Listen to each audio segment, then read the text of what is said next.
And we are live here at World Series News. And as you can see on the screen, breaking news, historic announcement in China at the C5. We're also going to talk about the G7, where Russian sanctions have been increased. And also Zelensky meets the Arab League partners in Saudi Arabia on his way to Hiroshima. Truly extraordinary and historic moment. And we're going to start the show in just 1 second. Here we go. Let's get on with the show and welcome everyone to World Series News. And as you saw there on the slide that came up before we started this show, historic announcements have been made today in China at the C5 meeting. Truly historic. Simon will be on in a minute with all the details.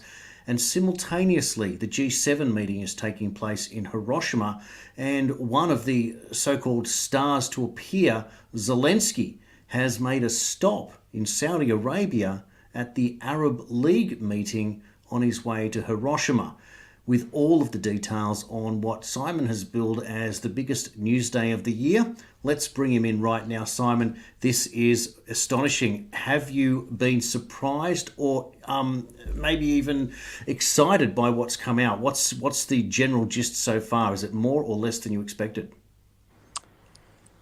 It's definitely more in Xi'an. The Xi'an declaration, as they're terming it, appears to be huge. My first reading of it in terms of Xi's speech that he gave at the conclusion of the meeting, which we'll have to get into in great detail later,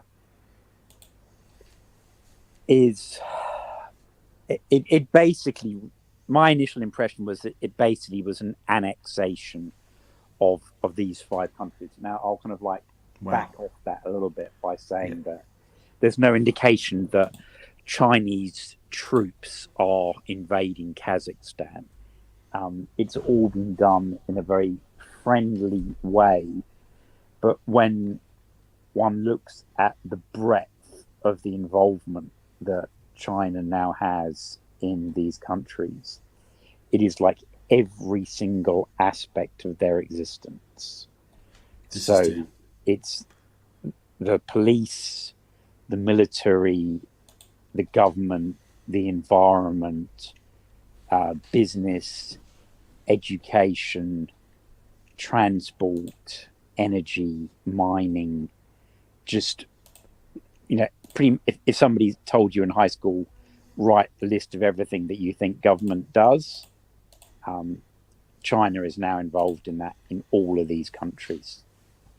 And we already knew that 4 out of the 5 presidents were staying in China, which in itself is amazing, because normally when a leader goes to a country for 2 or 3 days, they're on their own. But this is everyone apart from the guy from Uzbekistan is staying. It's almost like they're hostages.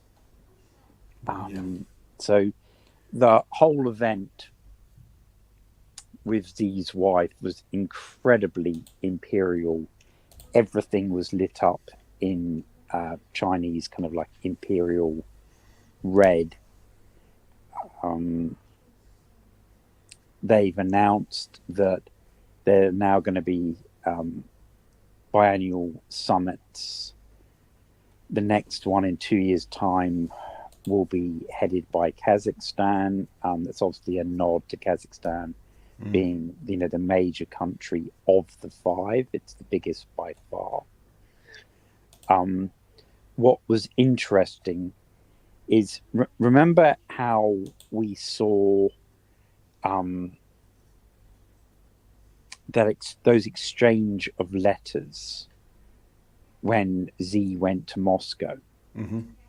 And remember how Putin had that letter that was published in the People's Daily? Yes.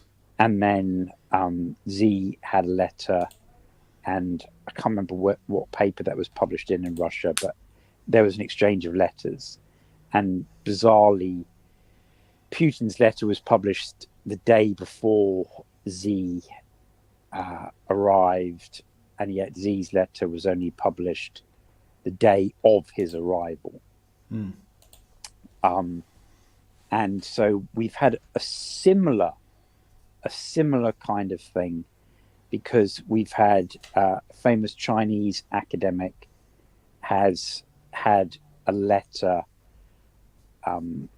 published in RT today. Yep. That basically says that the Russians shouldn't be worried about this, and it's not a transfer of influence, yes. which is obviously false. Okay, that's obviously not the case. And then a couple of days ago, we had the director of the Valdai Discussion Forum, which is one of the top kind of think tanks in Russia. He had an opinion piece that was published in, once again, the People's Daily, saying that Russia was happy that the Chinese were going to provide employment for all of the people of the C5, that Russia would continue supplying them with fresh drinking water because that is an issue, and that the whole deal was harmonious and not adversarial.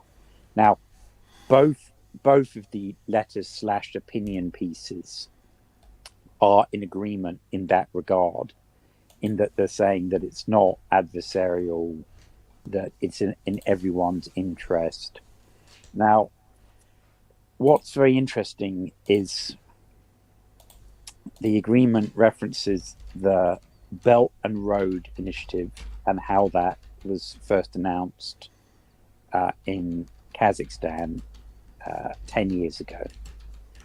It then references the Global Development Initiative. Yep. It then talks about the Global Security Initiative. And it then talks about the Global Civilizational Initiative. So it's the BRI, the GDI, the GSI, and the GCI. And it's in Xi's speech, which has been reproduced in full in good English, they're not even in chronological order. I guess it is, in the sense that it mentions the BRI being launched, and then in terms of what it's now going to do, it's then kind of reiterated. So I guess you could say that it's in chronological order. The main point in relation to the BRI and the GDI is talking about the fourth gas pipeline. So they've announced the route for the third gas pipeline. That was done before the conference. That was one thing that looked like it was a leak, but it actually turns out that it wasn't per se, because they're now talking about the line D, which seems to be like a fourth line. So that was what was actually announced. And then they're talking about a railway line that went over a mountain that was a great engineering feat. They're talking about a road that went over the Pamir Plains, which once again is at high altitude. So they're naming those in terms of achievements. They're talking about extending the railways, which we've obviously already seen with the whole Pakistan railway deal.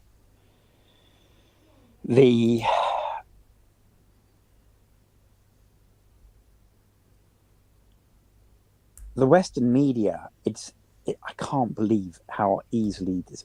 I should believe after COVID, but still, I mean, this is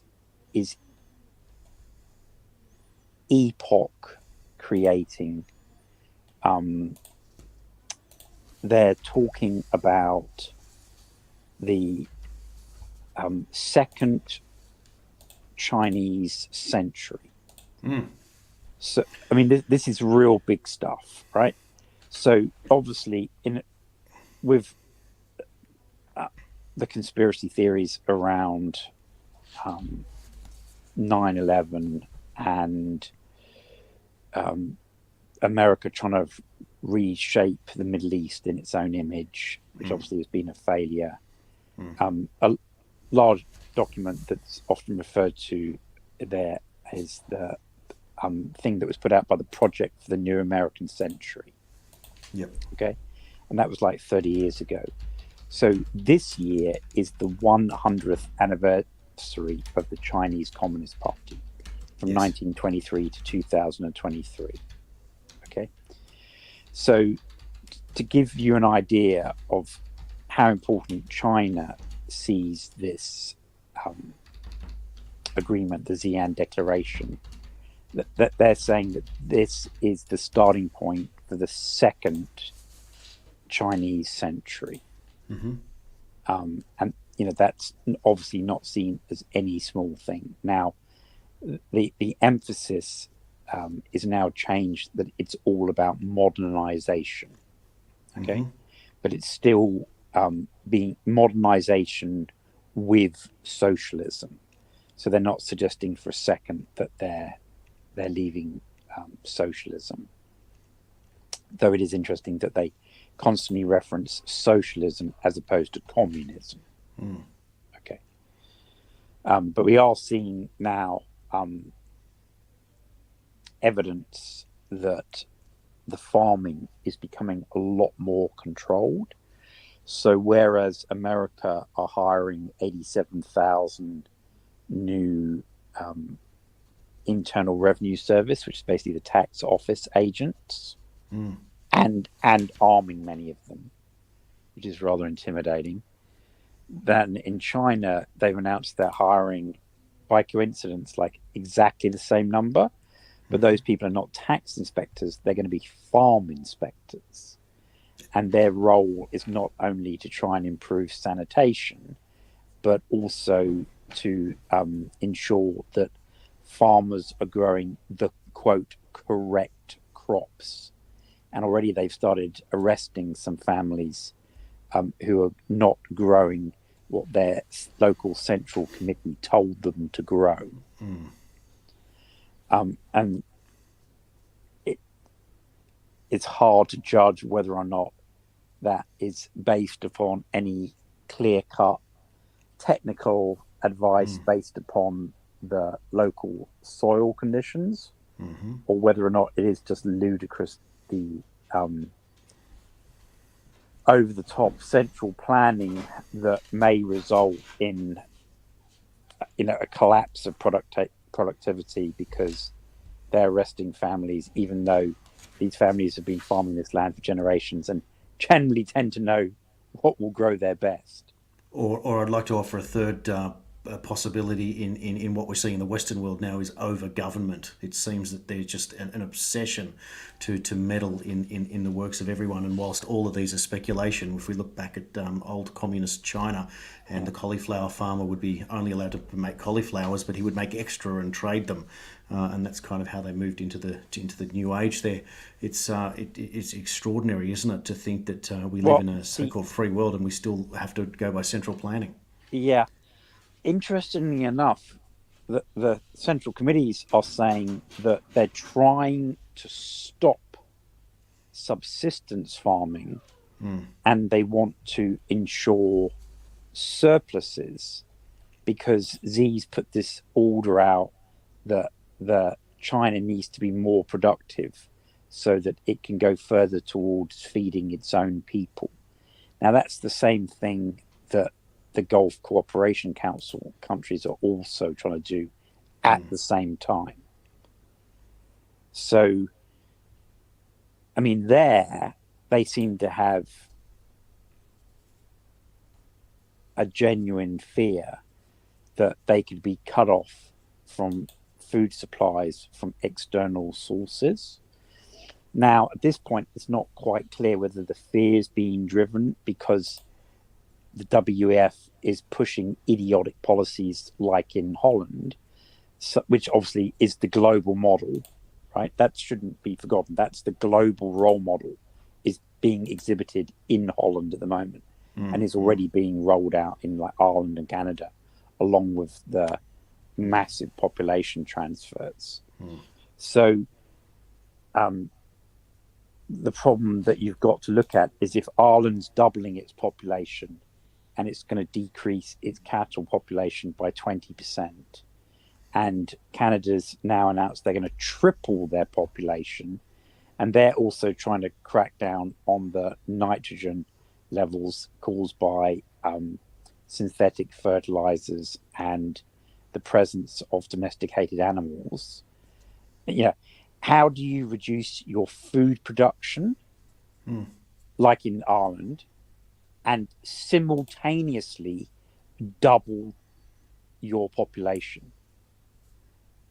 So you're saying that the average person is going to go from 2,500 calories a day to 1,000? Because that's what you get when you reduce by 20% and then double the population. Because 20, literally do the maths, 2,500 calories minus 20% is 2,000. That's right. Right? So you're making enough food for 2,000 per person. Yep. Okay? Food production is then at that level of minus 20%. Then you double the population. So 2,000 per person then goes to 1,000. Yep. So that's basically like starvation subsistence, which means that everyone goes on rations and you get 1,000 calories a day. Because if that isn't maintained at that level, and you say that's the average, and some people are getting 500 calories a day, and some people are getting 1,500 calories a day, right? 500 calories is like being in a German concentration camp. Yeah. Okay? So that's simply not survivable. That's being worked to death through starvation. Okay? And so, and that's like the worst of the concentration camps, 500 calories a day. Because that will kill you if you're doing physical labor. That's impossible. Literally, you need, like, you will starve to death if you're lying on a sofa. Yeah. Okay? So, I mean, that's what people need to be looking at. It's just like, okay, so how can we do that to farming? There's no other plan. And yet you say you want to double our population. You know, the only way that gets done is through rationing. So, Simon, if this is the attitude of Western society, the Netherlands, the Dutch farmers' plan here, the counter narrative coming out of China and the agreement today with the C5 nations in Central Asia, they're not looking at this approach. No, it's all about expansion, but where's the food going to come from? Well, that's the whole point.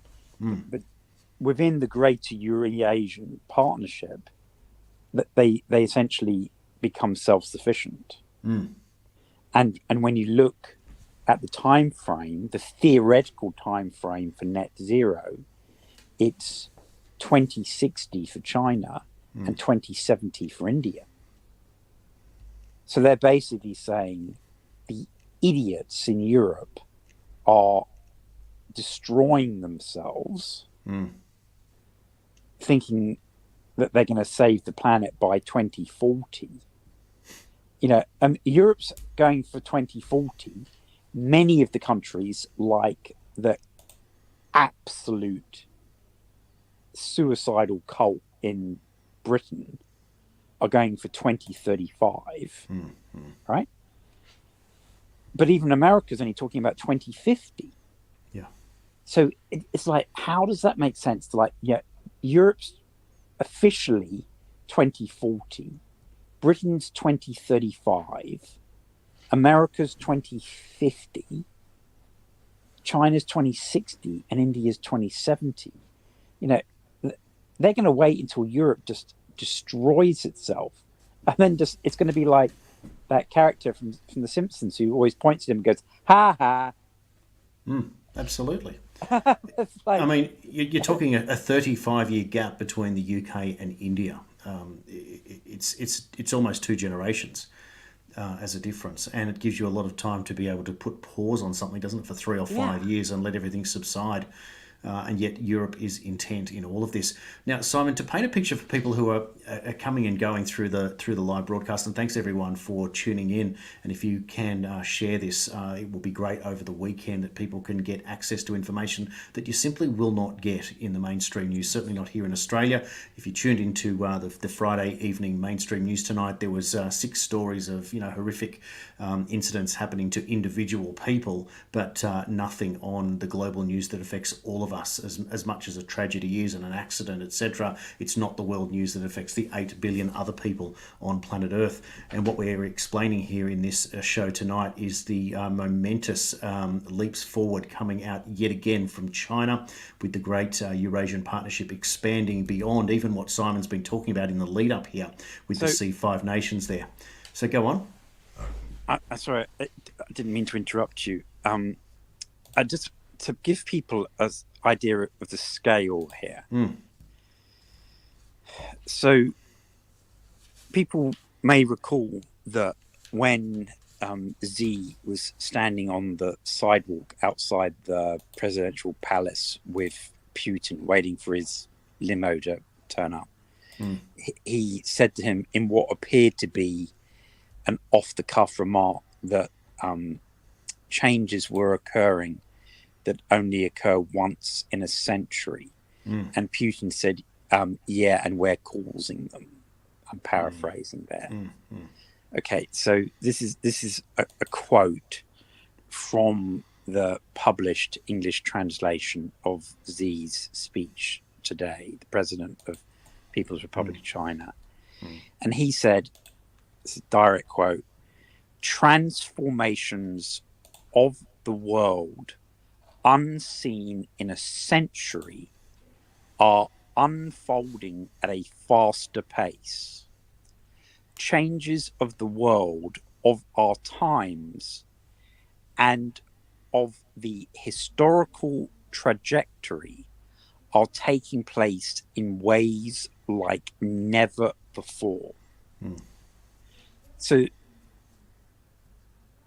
that's not even once in a century. This is like a unique time in history. Yes. Because first of all, he says unseen in a century, and then he says like never before. There you go. Right? And I mean, so I understand, and this is a problem that I experience frequently when I try and impart either a new conspiracy theory, for want of another phrase, or the momentousness of something being revealed. And it's hard to get the scale across. And you will recall that when the Russians published their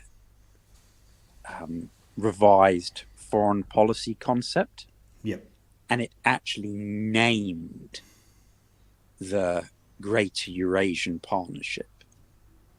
And I was one of the first people in the world to focus on that.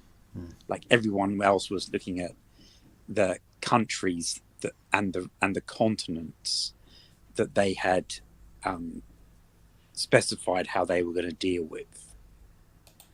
And I was like, like even the continental level wasn't the key to what they announced. It actually was the name, the Great Eurasian Partnership. Indeed. Because that was what Putin had first mentioned in 2014.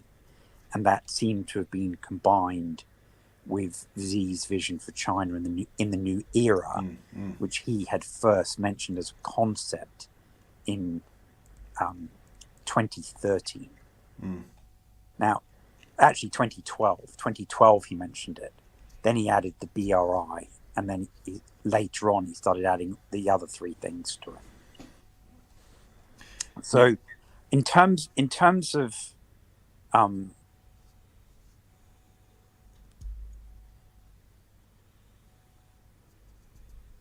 what I would call, I don't even need to invent a new phrase for this. It's Xi's called it universal security. Okay, but that's obviously from a Chinese point of view. Okay, so this is China saying to these other 5 countries, "Oh, now you can feel safe." Okay, right. So I'll just quote here again. This is once again from the English translation. So he says, universal security is important that we act on the global security initiative. Bear in mind, that's a previous Chinese plan for security. Right? And stand firm against external attempts to interfere in domestic affairs of regional countries or instigate color revolutions. That basically is F off America and George Soros in particular. Yeah, wow. Okay? I mean like the Russians, where they've taken to saying the Anglo-Saxons, yes. Right? They're not naming America or Britain specifically, but that's who they're talking about there. It's the National Endowment for Democracy, which is US government funded with contributions from some other private foundations like the Open Society Group of Soros, that kind of like go around training journalists and training opposition parliamentary members. And then amazingly, like we saw attempted in Georgia recently, everyone pops up with kind of like printed pink or orange or purple T-shirts, all with the same slogan in English. Yeah. And they try and have a colour revolution. Absolutely. Simon, I want to bring up a press release from Blinken, the Secretary of State, from February. And I just want to point out for viewers who will understand the significance and the magnitude of this deal with the C5 nations. Take a look at this, and I'm going to, it's a little bit small to read there, but I'm looking at the bottom of the first paragraph where it says the Secretary will meet separately on the margins of the C5+1 ministerial with senior government officials from the Kyrgyzstan Republic, Tajikistan, and Turkmenistan to discuss opportunities for bilateral and multilateral cooperation and advance our shared goal of a prosperous, secure and democratic region. He'll then travel to Uzbekistan, where he'll meet with the officials to further our partnership on a range of bilateral and regional partner issues. It seems that he was beaten well and truly to the 3 months later. Remember, I was discussing that with you a few days ago, I recall, right? Which is why you so helpfully found the original press statement there. But that is exactly what has happened. And, I mentioned previously about Victoria Nuland having gone to Kazakhstan just recently, like a few weeks ago. Yes. And even if you look at the DEFRA documents, which were about the US Department of Defense trying to expand their biolabs that they set up in Georgia and Ukraine that were originally designed for decommissioning Soviet biological and chemical weapons, right? They had all been turned into research institutes. And if you're going to have a decommissioning center, let's say for a country the size of Ukraine, you need 5, hypothetically. It doesn't matter whether it's 3, 5, or 10. You don't need 46. Okay, and the documents requesting submissions from American companies, which was how money was being funneled to some of the companies that Hunter Biden had invested in, like Meta Biota. Correct. Okay. Yep. They were specifically naming the countries of the Commonwealth of Independent States, which were all the ex-Soviet nations, like the C5. Okay. And so the Americans had been not just post the end of the Soviet Union, but post 2005.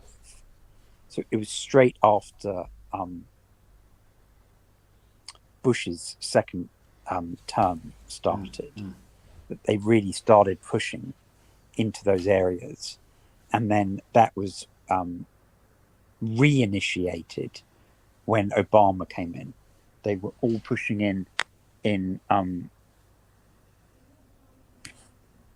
2015. And so if you look at some of these other policies, 2015, you can say, okay, that was after they took over Ukraine, because that was 2014. Correct. Right? Yep. And then they started trying to roll out right across the Central Asian nations. Now, obviously, the Chinese and the Russians have been acutely aware of that. Ukraine can very much be seen as the fixing point for the Russians. And even now, I'm seeing a lot of comments from places like the Institute for the Study of War, which is run by Newland's husband. Okay. Of course. That's the Kagan family that she married into. Where they're describing the battle for Bakhmut as having fixed the Russians. Okay, so all the attention has been focused on that point. Okay, now that's very interesting, because one could argue that the whole move into Ukraine, that Ukraine as a whole country has fixed the Russian attention. Now, when you look at the comments that were published from the director of the Valdai Forum, they admit that in no uncertain terms that China stepping into the vacuum in the C5, in the Central Asian states, is welcome, because Russia's foreign policy, industrial policy, and financial commitments are all focused at the moment on Ukraine. So that's like a complete admission that in that regard, the Americans have been successful. And so whilst it was jolly convenient for China to take advantage of that power vacuum, it's not like they've just rolled in with thousands of troops as a blunt exercise of force, but that it's actually been done as the iron fist in the velvet glove. Okay. Now, we should now compare that to what is happening in Pakistan, where other commentators this week have described it as the iron fist with no glove. Yes. Okay. Now, if one accepts the premise that's now been altered slightly by Imran Khan, he's revised his comments recently. He's still calling the government the imported government. And for many months, since April of last year, when he was basically overthrown, he has said that it was a American-backed coup, for essentially. Yes. Right? Now, he's now said that the way that was contrived was that military officers approached the Americans and said to the gullible Americans, do you realize that Imran Khan is anti-American? Okay. Then the State Department reacted and they sent messages to the opposition parties of Pakistan saying that they would support them if they removed the anti-American. And the opposition parties were like, what are they talking about? But okay, now the Americans are going to support us. Hooray. So we'll overthrow the government. Right?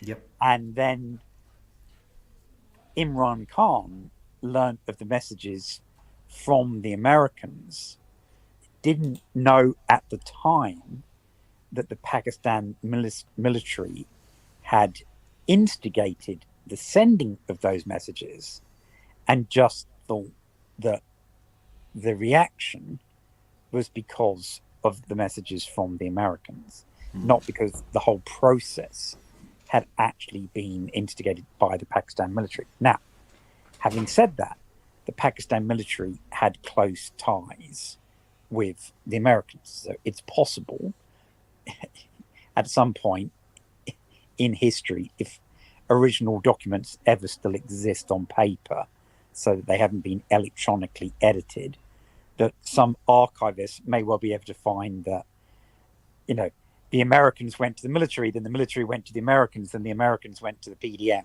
So, this kind of like backwards and forwards may actually go back even further. And it may have gone from the CIA. So it might have gone CIA to the Pakistan military to the US State Department to the opposition parties. Right. I mean, that's how things generally tend to unwind. But the point here is that when the chief of the army staff went to China, it ostensibly wasn't for military cooperation. It was for debt relief and for getting the Chinese to roll over their deposits that they had made with the Pakistan Central Bank, right, that the Saudis had also made as well, that basically were keeping the government afloat. And even at the time, it seemed odd that you had the head of the Pakistan army going around talking about financial matters. Like, why wouldn't the foreign minister or the finance minister be doing that, right? Yes. So some people at the time had suggested, well, because the military are the symbol of continuity, whereas the governments kind of like come and go. So if people are looking for long-term commitments, given that the military have ruled Pakistan for literally 50% of its independent history, yes, that kind of made sense. But then you had the new foreign minister. He went to China, and when he went, he specifically, in chronological order, said that Pakistan was a full participant of the BRI, the GDI, the GSI, and the GCI in exactly the same way it now turns out has been done in relation to the C5 countries. Then you had the Chinese foreign minister go on the reciprocal visit to Pakistan, and we had that incredible scene where at the beginning of the press conference that the two gave, the Pakistani foreign minister just pledged absolute fealty to China, not personally, but on behalf of the nation, and expressed in no uncertain terms whatsoever that they were essentially the vassal state of China. Right. And I mean, we talked about that when that happened. What was that, like 10 days ago or something? Yes, 2 weeks yes, ago. yes. And I said that it was like disgusting and astonishing, but that none of the assembled press, which are basically Pakistani and Chinese, said, like, what the hell are you doing? Like, this is like absolutely absurd. How can you say that? Right? Now, going back to the C5, and you'll recall that I sent this to you a day or two ago, but that on our last show, we simply ran out of time because we were keeping it strictly to 60 minutes. But when you mentioned that I had been reading the Kazakhstan press, right?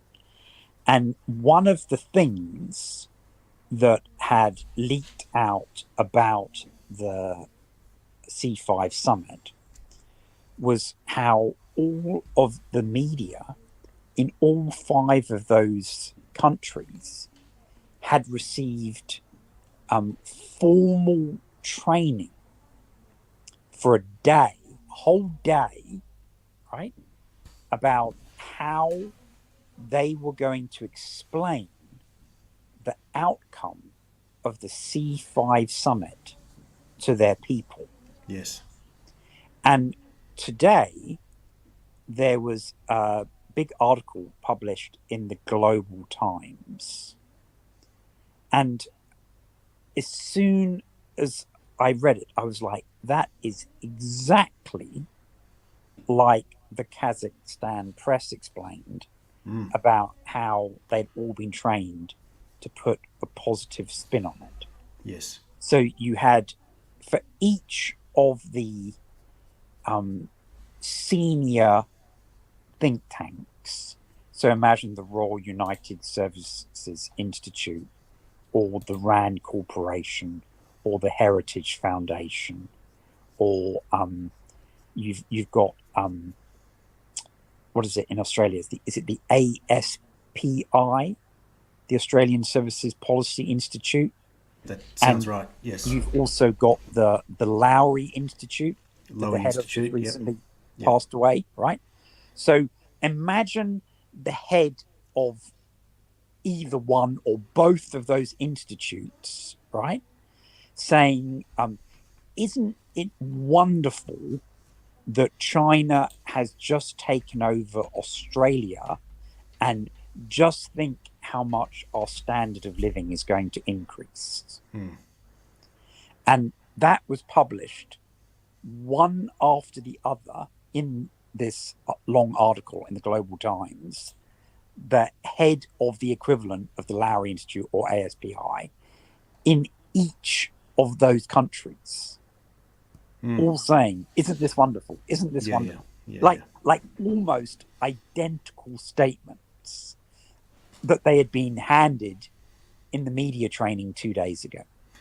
And what we complain about in the Western media is the idea that everyone is hive-minded and comes out with the same way, but we're seeing the same thing here. This didn't leak in the Chinese media at all. This leaked out and they, even the Kazakhstan,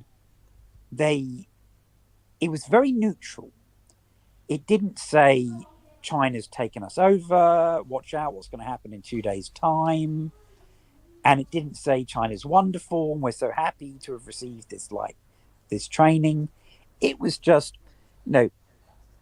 on Wednesday, every country in Central Asia sent all their journalists either in person or at this online video conference, and they very kindly explained to us how we were going to explain to X million people that this is really wonderful.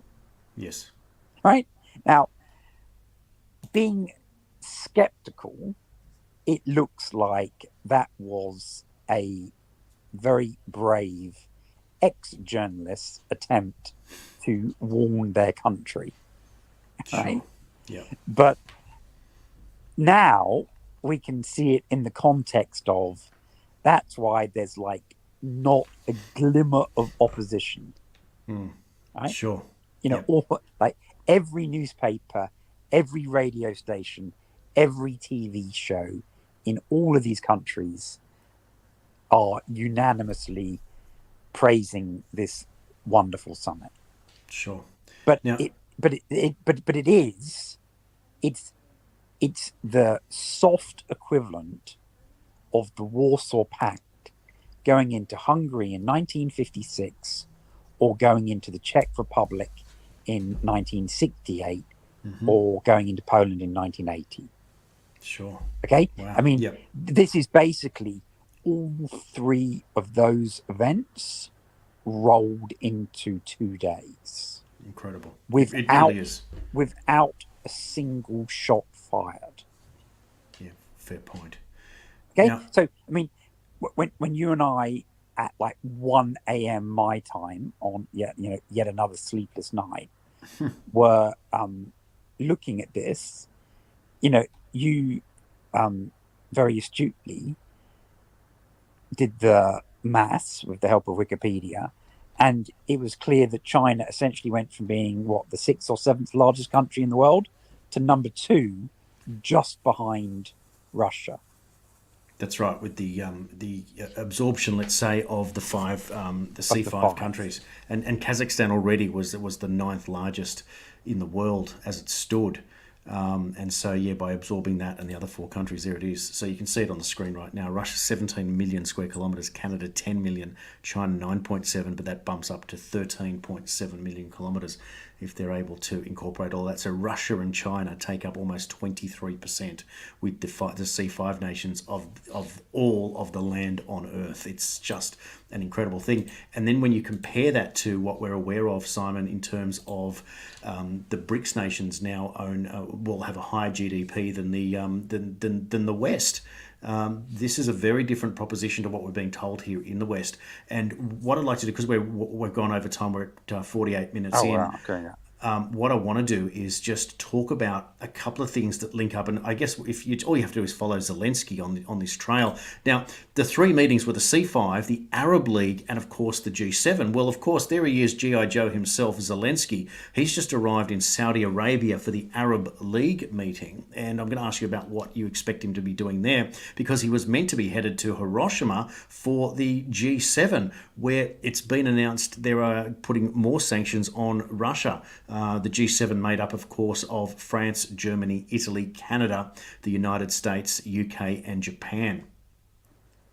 Yeah, well, there's 2 things to mention there. So Zelensky's obviously gone to Saudi Arabia. He says that he's meeting with Mohammed bin Salman, the Crown Prince, and then he's going to address the summit, which I have to say, and it would appear pretty much every other commentator are astounded at, right? Because, this was supposed to be a celebration of Syria coming in. Now, perhaps, obviously it's been arranged with the Americans because they are literally flying him. He didn't go in a Ukrainian plane. The Americans are flying him, albeit in a recently whitewashed plane, it would appear, from Kiev to Jeddah, and then to Hiroshima. Obviously, he's on an American plane because they didn't want him to be shot down by the Russians. This is the fear that they've... And he is, it appears, worried about American money running out. So he's starting to reach out to some of the Arab countries in the hope that possibly, he can peel them away from Russia, which I think is a completely forlorn hope, but that maybe they'll bang him a few more $1 billion. You know, when you've received, I don't know, whatever it is now, like 200 billion in total out of NATO, you know, you have to ask yourself, you know, how much more do you need? It is the most expensive war we've ever seen. It's just incredible.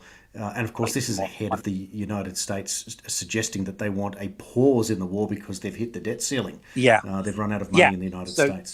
So they're talking about cutting him off by the end of the year. So, you know, maybe he could get the Arabs to fund him instead. That's ridiculous. There's no, you know, the entire annual defense budget of Saudi Arabia, which is the top spending country in the Middle East, is $75 billion a year. The Americans, in contrast, are spending roughly $900 billion. Okay, so you know, if the Americans give him $100 billion a year, that's like 10-11% of their budget. If the Saudis were to give him $100 billion a year, that's 133% of their defense budget. It's not possible. Okay, so that's not happening. Okay, now in terms of the G7, you correctly listed the countries there, but let's run through the other folks who are there, just so people understand. Now, is this normal that you'd have all the other countries as well be attending? No. The representatives from the European Union being there is normal. Australia is there because the Quad was cancelled. Yes. Well, it wasn't cancelled. That's not correct. It was postponed. Sure. Because Biden couldn't now go to Papua New Guinea and Australia. Okay. So what has happened now is India, who bear in mind are president of the G20, correct, Modi has flown to Japan, and you can see that it's last moment because he was like the last to arrive and he just got there. So he clearly wasn't intending on being there. Otherwise, he'd have been there yesterday. Okay, but that gets the quad. That gets the quad participants all to Hiroshima now. Yeah. So our Aboriginal. Yeah. Yes, and that's courtesy of Pauline Hanson, by the way. If you haven't seen it, the Please Explain video is awesome. Along with christening the term the second Xi'an incident, we are now firmly embracing Aboriginal from now on. Yes. Just so that people don't think I've gone mad and have forgotten what his birth given name is. So he's there. Now, they invited Brazil. Now, that was kind of strange because Brazil was talking about de-dollarizing and they had just been to China. Okay? So that obviously was an attempt to try and counteract the Chinese influence there. You've got the leader of the Comoros Islands. When I mentioned that to you, you know, I don't think this will be surprising to many people, but you were like, what? Like, what the hell's the Comoros Islands? So they basically were a French colony that fairly recently got independence. Yes. They've joined the African Union, and at the moment, they are the chair of the African Union. So they're there representing Africa, even though they're like tiny population. Then you've got the Cook Islands, which once again, one might say, what the hell is the Cook Islands doing at the G7, which is supposed to be the top 7 countries? They're there as the temporary chair of the Pacific Islands Forum. And once again, we know that the Chinese have been trying to do deals with all of the PIF that got blocked in Fiji last year, and that's why they've now been invited to the G7. Then you've got Indonesia. They're there, not because they're the largest Muslim nation, but because they are the current chair of ASEAN. Okay. Then you've got South Korea there because they have a meeting with Japan and Biden after the G7 to try and further this new tripartite alliance against China. Okay. And then Vietnam are there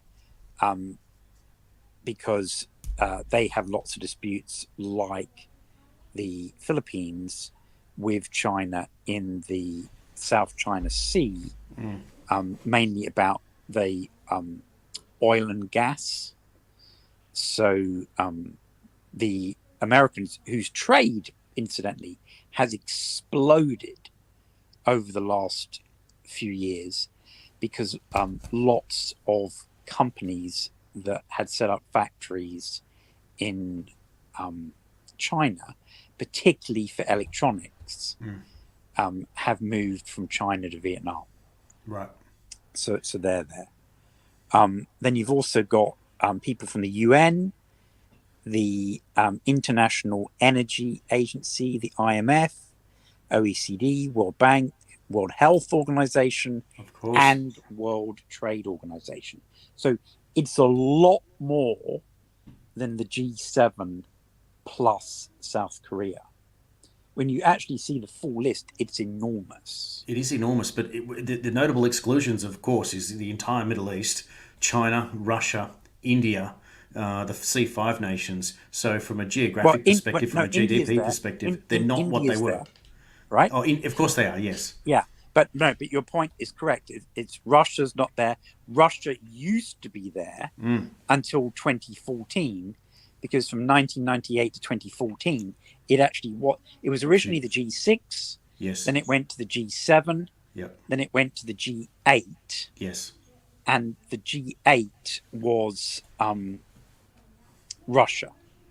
Okay. Yes. But Russia got kicked out after they intervened in Ukraine in 2014. Okay, not last year. They were actually kicked out the G8 9 years ago. Okay, and it's important to remember that the G6 itself was actually formed in response to the 1973 oil crisis, and it basically was anti-OPEC. Yes. So it's interesting that there's nobody from OPEC Plus there, and nobody from the Arab League there, because the whole origins of the G7 are basically anti-OPEC. Sure. Okay. Now, let's. Sorry, Simon, we're going to go over that hour in a moment. I know you're going to run out of time. We're going to end now. So just. I just want to give you the announcement. The big about the sanctions. That's I think that's really important, because Russia, who was once part of the G8, who are now excluded, this was an attack. Well, the early part was an attack on Russia. Yeah. So we've got competing agendas. The EU put out an agenda that didn't mention China at all, which was consistent with the name China being dropped from the G7 finance ministers' statement. Okay. But what has carried over from the finance minister's statement is not just a tightening of sanctions on Russia, but an expansion of sanctions. Now, it looks like the Europeans, as we discussed in our last show, have been successful in blocking the ban everything approach. And the people who this morning have announced their individual country sanctions are the United States and once again lapdog Britain, who are banning trade in aluminum, copper, lumber, and all of them seem to have agreed to ban the trade in Russian diamonds. They're now going to be treated like blood diamonds. Incredible. Okay. But they haven't done what the Americans apparently wanted to do, which was reinstate a version of the Oil for Food program, whereby like everything was banned apart from a few things. So they haven't gone that far. And you and I agreed that it seemed the Italians, the French, and the Germans just didn't have an appetite for that. Now, so far, because you've got to remember the G7 is not over. It's 2.5 days. They haven't yet announced what they're going to do in relation to China. But that is on the Japanese agenda, and the Japanese are the chairperson, so they can bring up whatever they want. Indeed. Simon, let me ask you this question. If you have really intense sanctions against Russia, and then you move into a process of having secondary sanctions against those nations that want to trade with Russia, is America doing this as a sign of force, but at the same time backing itself into a corner, given that the West is teetering on, a total recession, and all economies are struggling? We've got the US with the debt ceiling. Are they kind of cutting off their nose to spite their face, or they really think that they still hold, total global military power? Well, in relation to sanctions, I mean, look at Cuba. America's had sanctions on Cuba now since what? I don't know, what is it, like 60? 60-something years, yeah. Yeah, right? So over 60 years. They just don't let go. They're like a pit bull with lockjaw.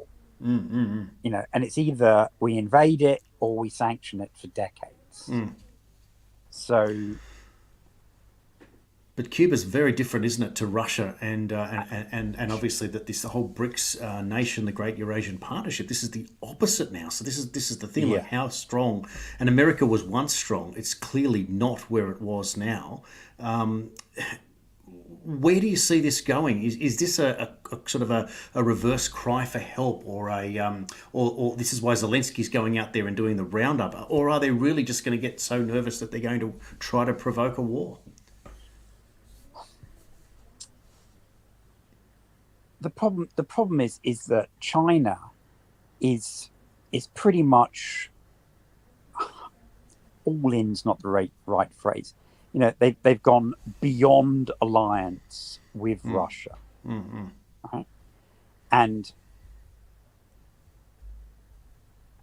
there seems to be an understanding with Europe that China won't militarily intervene in Ukraine if Europe doesn't suicidally cut off all trade with China. America, on the other hand, in part because of their fantastic balance of trade deficit with China, it's Trump who impressed upon the Americans, look, we're basically giving China $500 billion a year. And he really wanted to stop that. And even though many people believe that Biden and his son are like totally compromised by the Chinese, they really haven't reversed the Trump trade policy. Now, funnily enough, just next week, they are actually going to have the first meeting between the two countries' trade representatives. So that's going to be incredibly important to see if that is a vehicle for improved relations in much the same way as Qin Gang secretly met with Sullivan in Vienna for 2 days last week. Wow. Okay. But even though on the face of it, that appears to be good news in terms of kind of like peace and for Chinese trade and for a relaxation of tensions, if you look at what happened yesterday, America just did essentially a free trade partnership with Taiwan. So the Chinese are going to be hopping mad about that. Now, I mean, you look at the Chinese press statements coming out now in the last few hours, and they are specifically saying, look at the C5 summit. This is about unity, peace, and harmony, right? And contrast that to the G7, and that's all about power blocks, conflict, and unipolarity as opposed to multipolarity. Including the quote which was accusing China of economic coercion, Simon. Yeah, which is total projection. Correct. Right? Correct. Yeah, 100%. It's like the absolute reverse of reality. So it's like where the aggressor blames the victim for the violence. Yes. Right? Yes. And that is because it's obviously the EU and America who are sanctioning not only Russia, but Chinese companies, Hong Kong companies, and the Iranians, because they're allegedly giving military components or dual-use products to the Russians, right? But I mean, that is the economic coercion. China hasn't sanctioned anybody. They haven't said we refuse to sell you antibiotics to the Europeans or the Americans. They haven't said we refuse to sell you rice or anything like that. They don't have any trade sanctions on at all. But now the whole of South Korea, Japan, NATO, and America are stopping microchip shipments to China, which is affecting their economy, because they were claiming that those microchips were then going to be sold on to Russia. But ironically, China doesn't even seem to be sanctioning Ukraine, because the Ukrainians have bought somewhere between 50 and 100,000 model drones, which are now being converted for military applications online from China. I mean, they learned when COVID started off, China sent out purchasing, like merchandising teams all over Europe and North America, and they were buying up all the goggles, all the gloves, all the latex gloves, and all the masks. It was famous here in America. Our two big chains are Home Depot and Lowe's. Those are the equivalent of Homebase and B&Q in Britain. I'm not familiar with what your two major do-it-yourself stores are in Australia.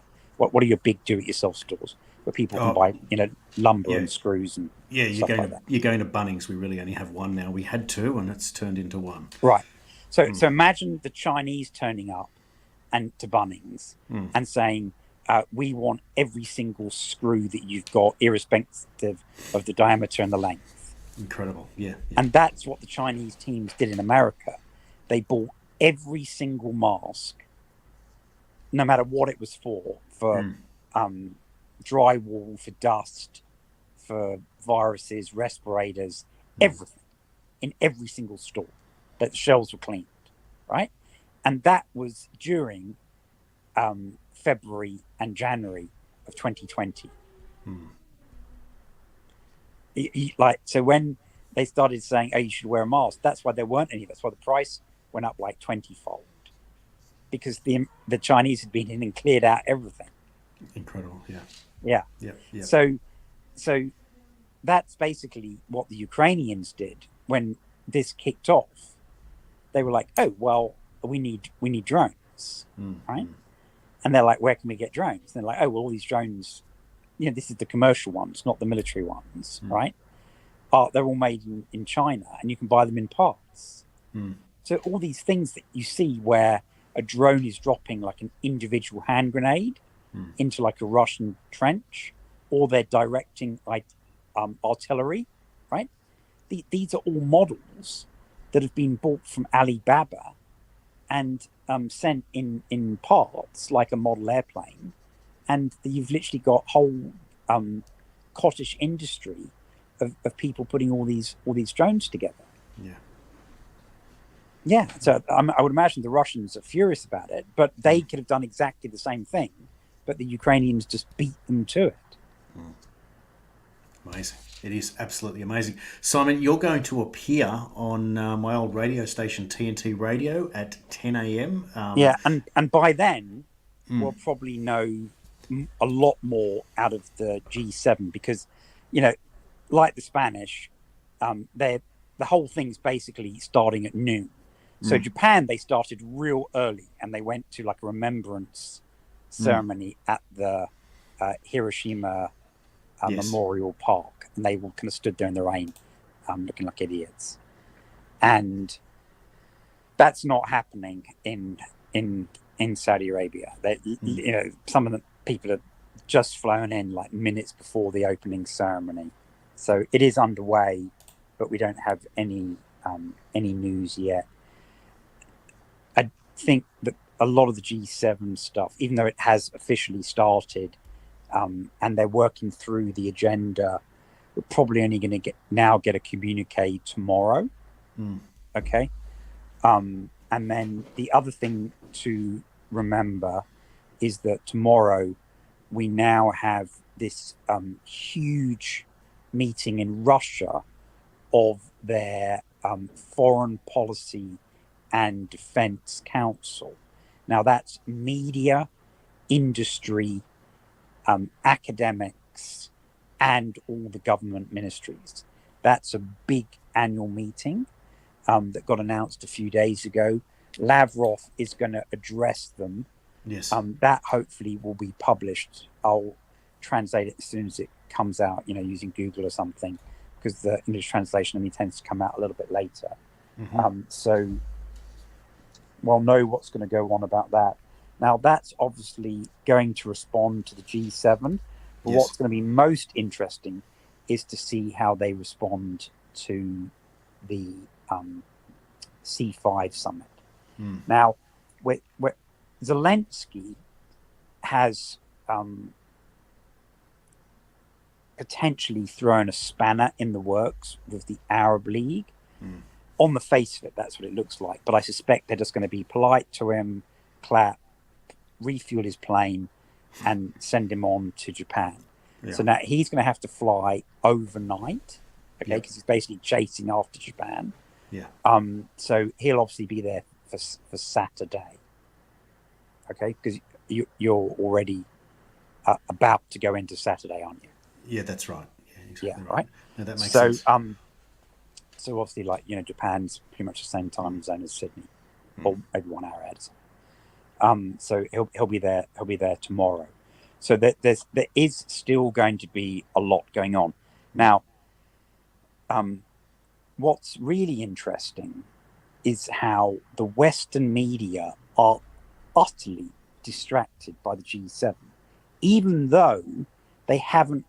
America's announced something, and Britain's announced something, but there's not actually a joint statement out from the G7 on the first day. So there's China, right? Basically, adding 50% to its landmass, right? That's basically what's happened. And, nobody's commenting on that. They're watching them stand in the rain in Japan instead. It's absolutely incredible. Even after the deal's done, it's still barely in the European or American media. It is remarkable, and that's, I guess, what one of the services that we're providing here in the West. As little as we are at World Series News, we're making a difference by reporting on news that you just can't get anywhere else. If we do, assuming that you and I don't do a Saturday night my time, Sunday morning show your time, which we'll only do if something really dramatic comes out of Russia or the G7, right? Assuming we stick to our current schedule of Sunday night America, Monday morning Australia, which is the kind of the Sunday Monday show that we've kind of now got as our regular fixture. Hopefully, by that point, there'll be some American and European Sunday morning newspaper and TV shows to juxtapose to the Asian reaction to the C5 summit. Because what I'm really interested to see is what do the Malaysians, the Singaporeans, and particularly the Indonesians say, because the president of Indonesia is in Japan. So what is he going to say now? Which way is he going to jump? Okay. And similarly, what's Modi going to say? Is he going to say, okay, this is a done deal. I really need to work on a peace deal with the Chinese? Or is he just going to say, this is looking like really threatening. And even though I'm in BRICS and I'm in the SCO, I need to align more closely with the Americans, and which he already is doing in the Quad. Yes, but this is why you did say that this was such the biggest news day of the year, that all these meetings are taking place at the exact same time, and we're calling it, we're reporting on it in real time ahead of. But they are in four different countries in four different time zones. Of course. Some of them obviously are done today, and some of them, the like official announcement will be tomorrow. Yes, there you go. We'll wrap it up there, Simon, because it's gone way over we time, ran over as we do. But that's okay. The point is that we've got a record now of what's going on. And if you get a chance and you want to check out the earlier lead-ups, all the details on Imran Khan and Pakistan, or if you want to get a dose of the Durham report reaction and a few extrapolations at the end of it to understand what's going on with the FBI, as it turns out there are now whistleblowers at the FBI now reporting on January 6th. You start to realise that the institutions are crumbling all around us. And for all of us watching and wondering when this great revolution was happening, it's happening right now. And most importantly, very briefly, just the thing that's come out overnight about January 6th is the FBI whistleblowers have said on the record the reason why the 14,000 hours of videotape that in theory was given to Tucker Carlson, but that he only published like 1 hour out of 14,000 of, right? Is because if other organizations run facial recognition on those other thousands of hours of tape, they've said they'll be able to identify hundreds of federal agents. That's right. And that would call them agent provocateurs. They're going to use it as a cover story to protect their identities for undercover work. But really, you're seeing agent provocateurs in the business. So we're going to report on what happens there. It's amazing. But here we are, and you are watching it or hearing it, listening to it first. Thank you, everyone, for watching. Please like, please share, please follow. All of the things that do really make a difference. Not asking for donations. This is Simon and I doing this for the love of it, serving all of our communities, both here in Australia and in America, and of course around the world. So if you can share it, particularly the Pakistani news, with your friends over there, it makes a huge difference. We'll see you all on the next